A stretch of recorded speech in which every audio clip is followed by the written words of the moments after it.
বিজ্ঞানের দৃষ্টিতে মৃতদেহকে কবর দেওয়ার ঠিক 24 ঘন্টা পরে মানুষের শরীরের ভিতরে এমন পোকার উৎপত্তি হয় যা মৃতদেহের পায়ুপথ দিয়ে বেরোতে থাকে।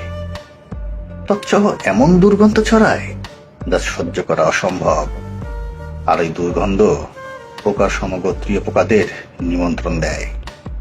দুর্গন্ধ পেয়ে সমস্ত পোকামাকড় বিছিয়ে মানুষের মৃতদেহের দিকে যাত্রা শুরু করে, আর সবাই মিলে মানুষের মাংস খাওয়া শুরু করে। কবরস্থ করার 3 দিন পরে সবচেয়ে প্রথমে নাকের অবস্থা খারাপ হতে শুরু করে এবং পচন ধরে যায়। 6 দিন পরে নখ খসে পড়তে থাকে। 9 দিন পরে চুল খসে পড়া শুরু হয়। মানুষের শরীরের সমস্ত লোম ঝরে পড়ে আর পেট ফোলা শুরু হয়ে যায়। 17 দিন পরে পেট ফেটে যায় আর শরীরের ভিতরে সমস্ত অংশ বাহিরে বেরিয়ে আসে।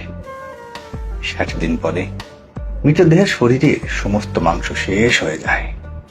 মানুষের শরীরে এক টুকরো মাংস অবশিষ্ট থাকে না। 90 দিন পরে সমস্ত হাড় একে অপরের থেকে পৃথক হয়ে যায়। 1 বছর পরে মানুষের শরীরের সমস্ত হাড় মাটির সঙ্গে মিশে যায়। আর যে মানুষের মৃতদেহ কবরস্থ করা হয়েছিল তার সমস্ত অস্তিত্ব মুছে যায়।